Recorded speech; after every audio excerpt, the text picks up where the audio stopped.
Mengingat tahun ini adalah masa terakhir para honorer berkarir, tak sedikit yang menanyakan bagaimana nasib mereka ke depan jika tak berhasil lulus pada seleksi P3K tahun ini.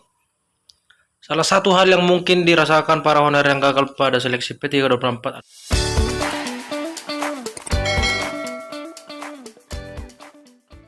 Halo sahabat semua, bertemu kembali bersama saya di channel Mustafa SRG.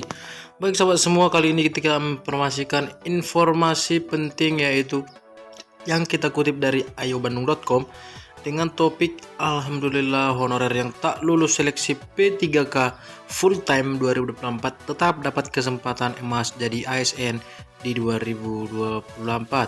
Baik sahabat semua, sebelum kita menginformasikan informasi penting ini, jangan lupa tetap dukung channel ini dengan cara subscribe agar channel ini bisa semakin berkembang dalam menginformasikan informasi terbaru seputar honorer maupun pengangkatan honorer menjadi P3K dan juga jelang pendaftaran CPNS 2024.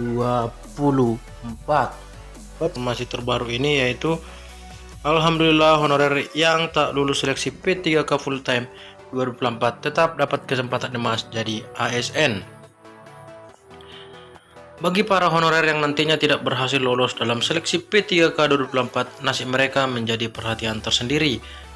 Mengingat tahun ini adalah masa terakhir para honorer berkarir, tak sedikit yang menanyakan bagaimana nasib mereka ke depan jika tak berhasil lulus pada seleksi P3K tahun ini. Salah satu hal yang mungkin dirasakan para honorer yang gagal pada seleksi P3K 2024 adalah kekecewaan, apalagi jika sudah mengabdi bertahun-tahun. Namun, jangan sedih dulu, karena pemerintah telah memberikan kebijakan untuk menjadikan beberapa honorer yang tidak berhasil lolos seleksi P3K menjadi P3K paruh waktu atau part-time. Hal ini merupakan salah satu upaya untuk memberikan kesempatan kepada para honorer yang belum mendapatkan pengangkatan penuh sebagai P3K. Sebagai P3K paruh waktu, mereka tetap akan mendapatkan kesempatan untuk bekerja sebagai pendidik. Meski dengan jam kerja yang lebih fleksibel atau dengan pembagian waktu yang tidak sepenuhnya penuh seperti P3K pada umumnya. Ini memberikan alternatif bagi para honorer yang tidak berhasil lolos seleksi untuk tetap melanjutkan karir mereka sebagai pendidik tanpa harus kehilangan pekerjaan sepenuhnya.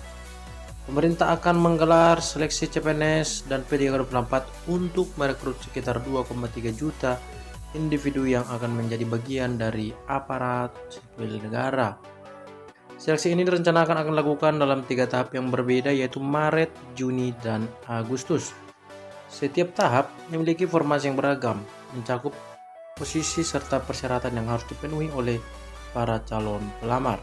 Bagi para calon pelamar yang ingin mendapatkan informasi lebih lanjut mengenai informasi dan jadwal pendaftaran CPNS 2024 dan P3K 2024 dapat mengunjungi situs resmi BKN dan melalui situs resmi seleksi CPNS nasional.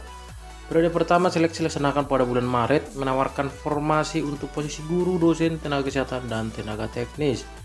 Alokasi formasi untuk instansi pusat dan daerah sudah ditetapkan dengan jumlah yang signifikan untuk memenuhi kebutuhan pemerintah di berbagai sektor. Pada periode kedua seleksi dilaksanakan pada bulan Juni, formasi yang tersedia akan mencakup jabatan strategis dan kritis yang dibutuhkan pemerintah. Detail formasi untuk periode ini masih belum diumumkan secara resmi oleh BKN, tetapi diharapkan akan memberikan kesempatan bagi para calon pelamar yang memiliki keahlian khusus di bidang tertentu. Sementara itu, pada periode ketiga seleksi dibuka pada bulan Agustus. Formasi yang tersedia meliputi posisi yang belum terisi dari periode sebelumnya atau yang masih dibutuhkan instansi pemerintah. Calon pelamar pada tahap ini harus memenuhi syarat umum dan khusus ditetapkan instansi terkait, termasuk syarat khusus bagi lulusan terbaik atau penyandang disabilitas. Informasi lainnya juga informasi terbaru yang dikutip dari jpnn.com, yaitu bukan hanya guru honorer bidang ini juga harus diangkat jadi P3K. Dikatakan di sini, Menteri Pendidikan, Kebudayaan, Riset dan Teknologi Nadiem Anwar Makarim diharapkan memaksimalkan pengangkatan pustakawan berstatus honorer menjadi pegawai pemerintah dengan perjanjian kerja atau P3K. Harapan tersebut disampaikan anggota Komisi 10 DPR RI Zainuddin Maliki. Kami akan dorong Menteri Pendidikan untuk mengangkat bukan hanya guru honorer menjadi tenaga pendidik, melainkan juga diangkat menjadi ASN P3K dari pustakawan, ujar Zainuddin dalam video singkat sebagaimana dipantau oleh kanal YouTube TVR Parlemen di Jakarta. Zainuddin Maliki mengatakan pengangkatan honorer pustakawan jadi P3K penting agar masyarakat lain makin tertarik menjadi pustakawan. Menurutnya, jumlah ahli perpustakaan itu di tanah air sangat minim. Dia mengatakan jumlah pustakawan yang cukup sangat bermanfaat dalam membangun perpustakaan berakreditasi, membantu kegiatan belajar di sekolah dan meningkatkan literasi siswa. Sejalan dengan persoalan itu, Komisi 10 DPR RI juga mendorong pemerintah memperluas rekrutmen pustakawan. Sebelumnya, Perpusnas mencatat per tanggal 2023 Indonesia kekurangan sebanyak 439.680 pustakawan. Kepala Perpustakaan Nasional Muhammad Syarif Bando mengatakan kekurangan 439.680 pustakawan itu terjadi di semua jenis pustakawan, mulai dari perpustakaan umum dan khusus, sekolah negeri maupun swasta, serta perguruan tinggi. Untuk mengatasi hal tersebut, menurut Syarif Bando, perekrutan pustakawan perlu diprioritaskan untuk menutupi kekurangan tersebut. Satu-satunya cara memprioritaskan perekrutan pustakawan ada pada kewenangan yang melekat pada penjabat pembina kepegawaian, yaitu bupati, wali kota, gubernur, pimpinan lembaga, dan lainnya, ujar dia.